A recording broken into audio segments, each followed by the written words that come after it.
When it came to the Xbox brand, I always felt that the 360 and the original Xbox were the definitive ways of playing your third-party games. When it came to online, when it came to sometimes better graphical horsepower, you wanted to play it on Xbox. Now, the original Xbox was the most powerful of that generation, so oftentimes games that would come out on it would not only, run better, run at a higher resolution, better frame rate, but because of the 4 ports on the front here, you didn't have to buy any adapters to enjoy local multiplayer, which this system really exceeded with. So while it was a very good online system, you had games come out like Battlefront 2, which on the PlayStation 2, Battlefront 2, local multiplayer is only 2 players and it runs terribly. It's got a low frame rate, the draw distance sucks, whereas on the original Xbox you do 4-player local multiplayer,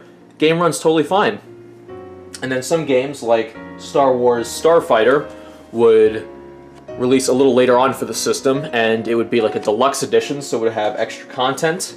And then you also had some great exclusives that weren't just Halo, which was also on PC, which is why I really never owned an Xbox, but you had Ninja Gaiden. This is Ninja Gaiden 1, but I have 2 of these for some reason. This is also not the Black Edition, so no one cares about it.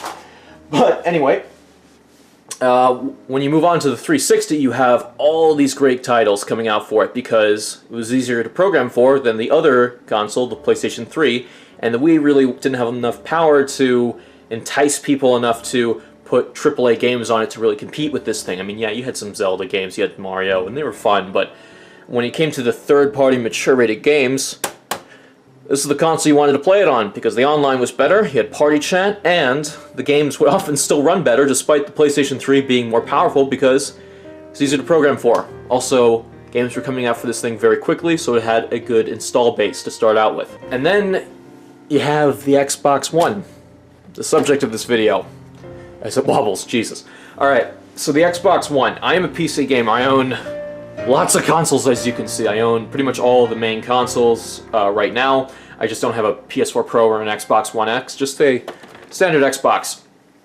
So, should you even consider buying one of these things if you are a PC gamer? So, like I said before, usually these consoles are the best way to play your third-party games, but most games are coming to PC anyway, and on top of that too, all of the exclusive games that have been released for the Xbox One as of late have been put on PC. Anyway, it's been on Windows' crappy store, but, hey, it's still on PC.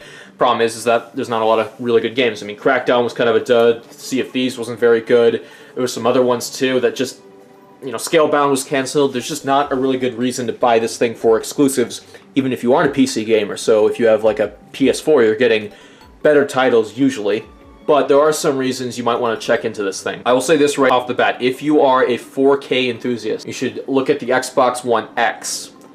And if you are looking to pick this thing up, I would wait a little bit longer, maybe till E3 or May, because there's allegedly a discless Xbox One, I don't even know what to call it. There's an Xbox One, not this one, that is coming out that's not going to have a disc drive. One of the things I like about this is its backwards compatibility library and how a lot of the digital games are getting a little bit cheaper. Now, when the 360 was out, buying games digitally wasn't really catching on yet. I mean, eventually, later in its lifespan, like indie games and digital-only games would be like, a good price. But a lot of AAA games that would be released on the system would still be $60 like years later, unlike on Steam where they would just plummet in price.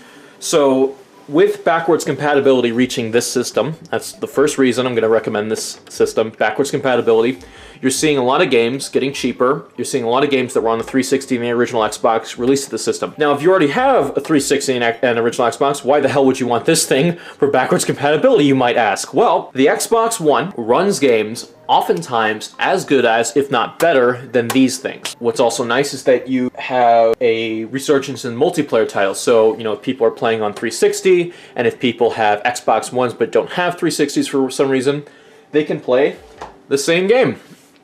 Same disc too, so they can get these things really cheap. So if you don't want to do digital, if it's still fairly expensive digitally, which some games are, unfortunately, despite being like, a billion years old, You can get a game like Call of Duty Black Ops, the original, and you can throw them on the 360 and the original Xbox. Both the 360 and Xbox One players can play with each other, and it's overall pretty cool because you have more people playing your favorite multiplayer games. You don't have empty, dead lobbies, as long as the game is fairly popular. Sometimes games do get enhanced enough to actually run better, so Ghost Recon Advanced Warfare 1 is a good example of this. Didn't run so well in the 360 hardware. Runs at a stable frame rate, or more stable frame rate on this guy, and then on the X it's like solid 60 FPS, so that's pretty cool. There are some problems with backwards compatibility. For one, not every game's on there. If you are considering buying an Xbox One, do your research on your favorite games and whether or not they're on the system. I ended up getting this for another reason, which I'll add, which is Halo, and ended up really playing a lot of the older games. Because, again, when you think about it, like if you look at original Xbox titles that are running on this guy, this console does play original Xbox titles, as long as they're supported. So, like Ninja Gaiden Black, Battlefront 2, they'll run better. They'll be like the definitive way to play on the console. But some games aren't available digitally on this system. So if you are buying the new Xbox One that is rumored to come out without a disc drive, be aware of that, because some games like Ace Combat, Fires of Liberation, it's just for some reason not available digitally. This is available as a pre-order bonus digitally if you bought the new Ace Combat game 7, and on PS4 apparently you got Ace Combat 5, but neither of those games are available digitally on their respective storefronts, so that's a real bummer. There's also a bunch of games, some of them are kind of obscure and they're getting released on this system. You know, they're like Microsoft original games, so like Conker Live and Reloaded is a really cool game. It's gotten enhanced. The problem is that if the game wasn't ever built for widescreen, this is just going to emulate it as is, so it's not going to add widescreen features or increase the frame rate. That's something to bear in mind. It's not going to be a miracle worker. It's going to be more so up to developers if they want to really enhance their titles, and usually they just won't make it backwards compatible. They'll just re-release the game. Some games obviously do make their way to PC, like even after all these years, so you know, you'll have games like Voodoo Vince, which was exclusive to the original Xbox, that just got remastered and thrown on the PC, so that's pretty cool. But yeah, overall, backwards compatibility is a pretty compelling way to get you to buy a system, because being able to play all your original games is cool. I mean, there's some games that I really want to play on this system that I mean, I have physical discs of, and I don't want to constantly, like, you know, boot this thing up because, you know, the hard drive's old and I'm worried something's going to die in here one day. You know, games like Nier, you know, you have Automata on the Xbox One. Where's the original in here? It's not on there. And then some games will, there's other games that just get released, you know, backwards compatible, updated, and they just don't let you buy the digital version, probably because of licensing issues. But if you have the disc, you're good. But that's something to bear in mind if you want to have an all-digital system. Like, I have not bought a single game for this, physical-wise. Everything's digital. The only time I ever use physical is when you can't get it on the storefront. Or if it's really expensive, like Halo Reach, it's like $15 still on, or $20 still on the 360 storefront that you buy for this. It's like, are you kidding me? Now, way back when backwards compatibility was first being introduced, some games were running really bad. In fact, sometimes they were running worse than on 360. Halo Reach being the biggest example. That is a timeless classic that was absolutely butchered when it was first ported over to Xbox One, but now that's pretty much been resolved. There are some games that will, in some areas, run a little bit worse than the 360, but in that same game, some other areas will run better on Xbox One. Now, generally speaking, you're getting improvements through frame rate, and more so, loading times. If there was a game that had some lengthy loading times, it's going to be a lot faster on the Xbox One, especially if it was an original Xbox game. The loading just is non-existent. It's great. The second reason to buy an Xbox One, this is kind of a you're gonna, it's really, I'm just stuttering here. I'm gonna come out and say it. Streaming. So the idea is I'm not talking about that streaming. I'm talking about streaming your Xbox One games to your PC. So I have an entertainment setup, and I have a lot of backwards compatible games on this system. But you know, sometimes I want to just sit on my PC and play, but I want to bring the Xbox One over. So what I could do is I could just stream it over my network connection, and I can play, you know, Halo. I can play Conker Live and Reloaded right on my PC monitor. Obviously, I can't use the keyboard and mouse controls, but you know, it's nice to have it on that little desk that I have set up. Problem, of course, is that the streaming has been a little bit flaky for me. PlayStation 4 Remote Play has always been perfect, even on my Vita, it's just great, but this thing apparently struggles a little bit. My internet connection's fine, everything's wired, and it just drops sometimes. Like, there's some stuttering, and some games have it, and some games don't. Apparently, this is not an isolated issue. A lot of people have this issue online. It's just very weird. But yeah, streaming, that's another thing. And actually, to add on to it, as a streaming box, to get away from games for a second, as a streaming console, and a multimedia console at that, it's actually quite nice. So, unlike the original Xbox One release, the black one, not the white one, but this, not this. You can have it vertically like this, so it's nice for an entertainment center. 4K Blu-ray player on here. I hear that there are better Blu-ray players that you can get on the market. I'm not too familiar with it, but basically this is like a lower end one inside here. So, I don't know.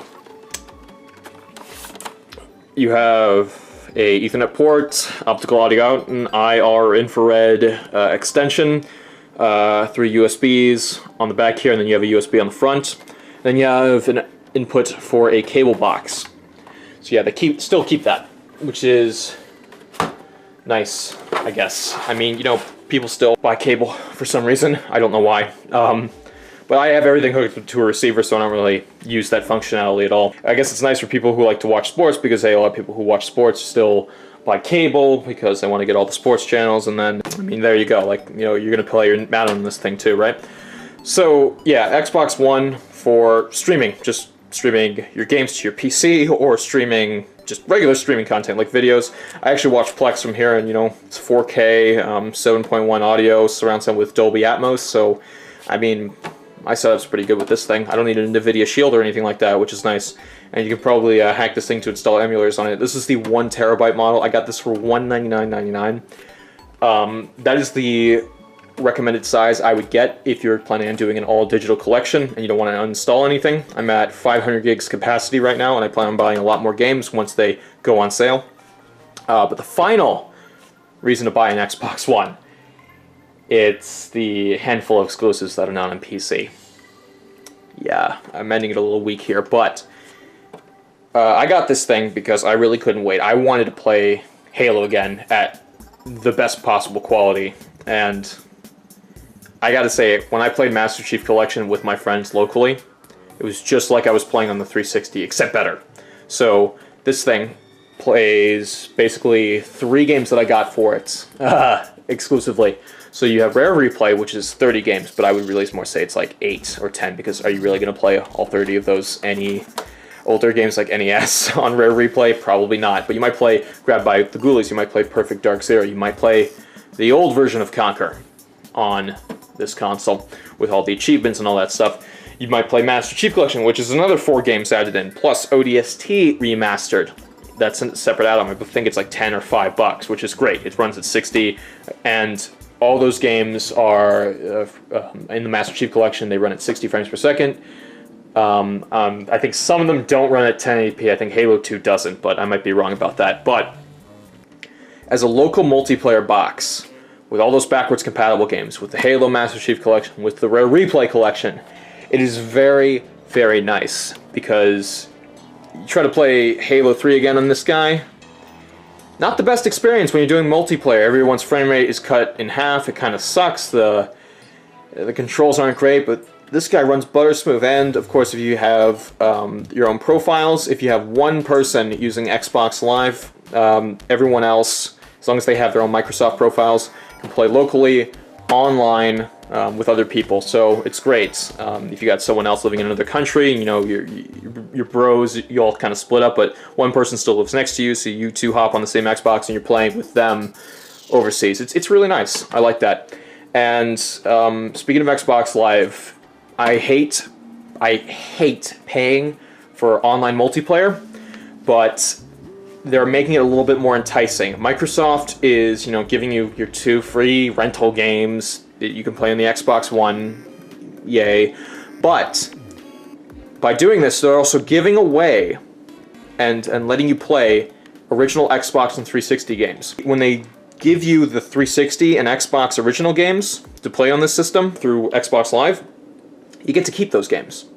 So I actually just recently subscribed for the end of February and the beginning of March. So I got Republic Commando for free, and I got that Jedi Academy game free.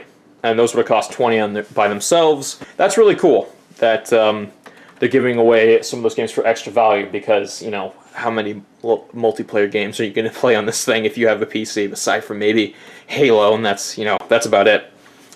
But yeah, Halo, Master Chief Collection, good. Rare Replay, pretty good. Halo 5, I haven't really played a lot of it. Multiplayer is pretty fun, but single player I hear is not great, and also it's not local multiplayer either. So this thing is not totally useless if you don't have a subscription, but it does help. But if you really are looking at backwards compatibility, the convenience of streaming them, and if you really like Halo, I would give this system a look, or at least wait to see what the discless system is going to cost. If it ends up costing like $150 or $100, I would definitely get one. If you want to save for a Switch or a PS4 Pro, that's cool. If you are into 4K, maybe try the X if you can get it on sale. It might be worth a little bit of extra money, because those backwards compatible games, not only do they run better sometimes, but they sometimes have 4K updates. So 4K textures, 4K resolution, you know, might not be the biggest difference, because, you know, the game still might be ancient, like Ninja Gaiden Black, but might be just worth playing on it, just have one system play this massive library. I hope they improve backwards compatibility, because this thing sucked. There's no way to play these games backwards compatibility-wise on PC. Like, it's just, there's some emulators, but they've never made any good progress. The best way to play original Xbox games is this system. So if you missed out on this, and if there's a lot of good original Xbox games you want to check out that are on here, give it a shot. It's a whole new world. Anyway, guys, thank you so much for watching. I'll see you next time. I'm out.